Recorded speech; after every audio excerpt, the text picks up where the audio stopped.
like shining through the... I know. I've been watching it. At one point, Boomhauer was sitting on the other side. Like a scene straight out of Better Little Gardens. That's what I feel like every day when I pass this spot over here. It's like, wow, that's a lot of color.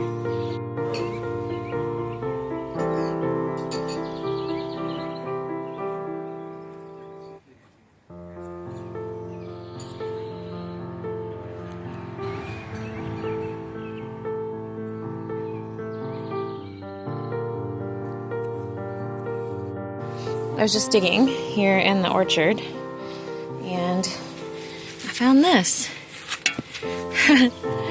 down in this hole. I don't know what it is, but it's old.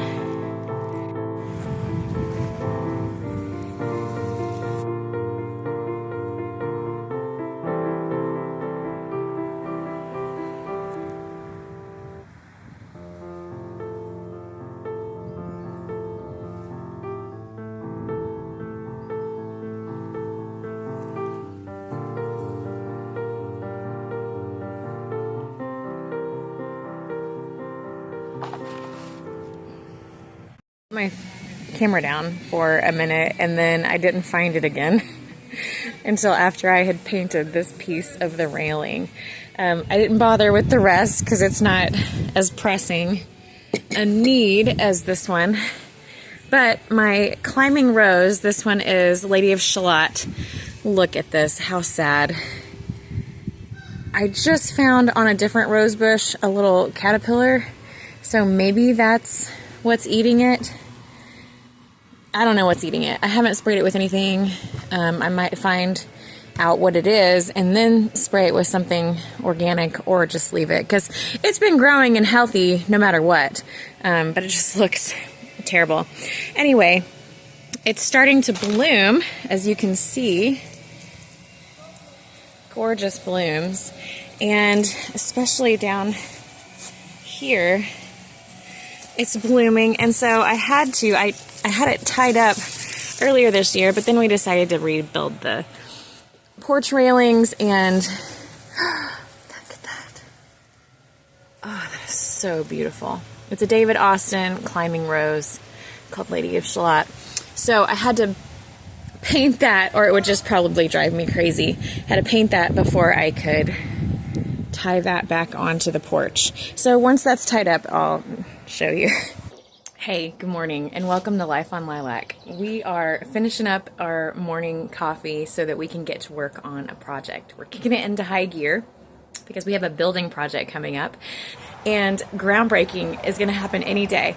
There's a couple of processes that have to happen before we can break ground.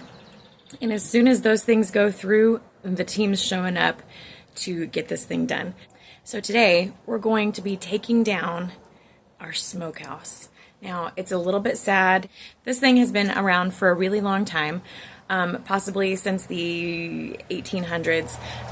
We call it a smokehouse, but we don't actually know what it was. The people who lived here in the 60s, they called it a smokehouse, so that's what we call it. But there's no chimney. There's no way to actually smoke meat in it. It is not connected to the well, so it's not actually a well house. It's just this little tiny brick structure right in the middle of our property. We like it, but as far as function goes, it isn't functional. The building project we have is going to have to be right where the smokehouse is currently. One reason we're not super worried about the integrity of this very old home is because over the years it has been built onto and added onto over and over and over again. For example, right here is our side porch. This used to be a screened-in porch. It's not anymore. The wall used to go back at least 6 feet, so it wasn't even part of the house that we're standing on. And we have a whole addition that was added to the house in the 80s. So we figure to give the house the best use, we're going to do this building project, build this new addition. We're going to get rid of the smokehouse, which is useful to us, but not the most useful thing possible. And we're going to do our very best to reuse the bricks that it's built from. So maybe someday these bricks will be part of a greenhouse or a walkway or something, so that at least we can hold some of that history on the property. Let's go take a look at it as it stands. When we first moved here, this was so overgrown with weeds, as it sort of is right now, because I knew we weren't going to be keeping any landscaping that I worked on. But it was so overgrown with weeds that you couldn't even open the door. So we've at least kept it usable. And then earlier this spring, I cleaned it out and only kept the things that I really wanted. So here's what it looks like inside. We measured it today. It's about 7 feet by 6 feet. Not inside, it's a little smaller inside. And then it has these rafters. I like to put things on the rafters. As far as garden storage, it's been a great little place to keep my stuff. So now we've got to find a place for everything in here. Some of it's going to go behind the garage, some of it's going to go in the garage. I don't think it's going to be too big of a deal to get this cleaned out. We are a little bit worried about the safety of taking it down. Donnie's going to be coming in here and taking it down brick by brick until he can't do that anymore, and then hopefully we're going to knock it over. But we really would like to use as many of the bricks as we possibly can somewhere else. Here are the hooks. I think this is why it was called the smokehouse, but at some point somebody put a new roof on it and they did not include a chimney, so it definitely couldn't be a smokehouse now. We don't know who this guy is. Looks like George Washington. He was here when we got here. So I'm going to enlist 1 or 2 of the kids to help me unload this today.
Just wanted to show how unstable this thing is from the inside. It's definitely ready to be taken down. Yikes. Wait, I'm gonna show you up there so you can see anything. That's where my bed's gonna be. Okay. Esty's ready to move in. Yeah. Just crawl up from the ladder. It's been repaired a few times. Not permanently though. Just knock it over. I'll push on it. So the next thing I'm gonna do, since these are gonna come down this way at some point, is I'm gonna move these irises. And I'm gonna move them all over to that side of the yard.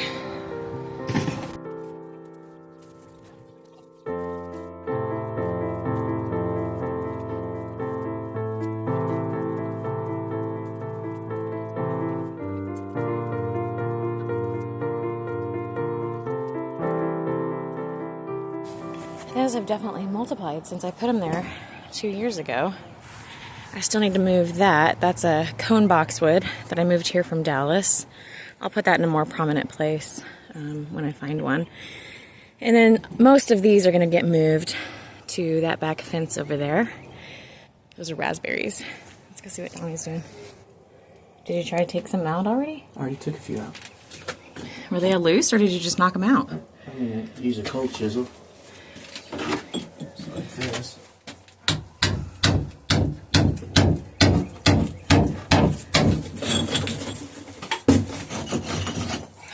Cool.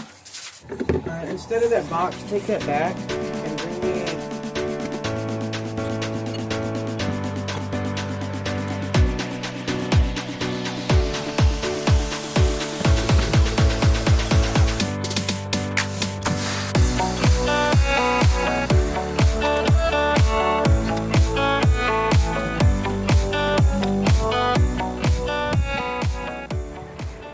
While they work over there getting bricks out of the smokehouse, I am going to start taking care of these irises. This is an area, so we have a city park right here, and sometimes kids or visitors like to go through this spot, and I'm trying to block it off so that they come this way instead of in between these two trees. So I'm going to use the irises to do that. I'm going to start maybe a line of them right up at the edge of that mulch there, and then just kind of fill them in this way. And then I also have some hostas that I can use around the bases of these trees. Very gradually working on making this an organized and pretty space instead of just a ramble of weeds. The weeds we're dealing with are violets, which I'm totally fine with. I usually leave most of the violets that grow in and around the garden spaces, but then there's a bunch of grass, and a constant issue that we have is Virginia creeper, which I'll show you what that is real quick. It's a real problem. It was totally choking out these trees when we first moved here, and so we haven't really sprayed it with anything, but we do continually pull it and remove it because we don't want this place covered in Virginia creeper. It's pretty in the fall. It turns bright red, but it's more of a nuisance than an asset.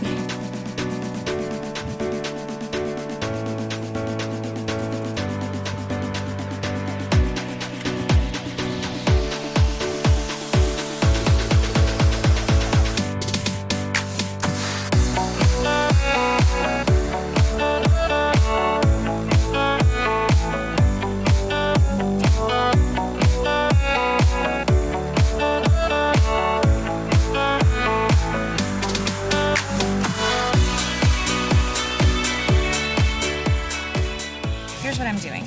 I'm taking these, a big bundle. This one has multiplied several times. See, this is the main stem, or these are called rhizomes. This is the main rhizome, and it has multiplied into 3. As long as they have these smaller roots, I'm considering them viable to grow another season. So what I'm doing is trying to carefully pry them apart like that, making sure it has more of those roots. There we go. And then this will be one too. And then since we're shocking them, and it's not fall, they need more time to grow, so they send energy into the root for next year. So I don't want them to put any more energy into making and keeping these alive. So I am just cutting it to about right there. It has to have some green because it has to take the energy from the sun and send the energy back into the root for next year. So you just cut most of them off, but you have to leave some green because that is the factory for making more flowers next year. And then I'm planting these about 6 inches apart. I'm putting all of their roots in one direction, and so when I put the next ones down, they overlap just a tiny bit. All right, I've lined these up neatly. They won't always look like a straight row, so this is just for my satisfaction. I'm not covering them yet, so I want to give plenty of space, but about six inches in between. And you don't have to put all the roots going the same direction. I'm just doing that so I don't accidentally grab the ones ahead of them. All right, the first section is done. I covered it up, tried to stand them up somewhat, and then put some of the old mulch back over it. Trying really hard not to get any of the grass or other weeds with the mulch. So hopefully I didn't make more work for myself. But there's the first section. Irises are so resilient that you can actually plant them a lot closer than this. You can plant them almost on the surface of the dirt and they do just fine. You can leave them out without any dirt covering them over winter and they'll probably still be alive when you're done. So they're a really fun perennial to work with year after year. And I could put them in a lot closer than this, but I want them to be able to spread out and multiply. And I also want the option, if I ever get around to planting fall bulbs, which probably won't. We have a really hectic fall schedule, but I could go through and put holes in between these rows and put tulips there. So then I would have 2 different seasons of color here.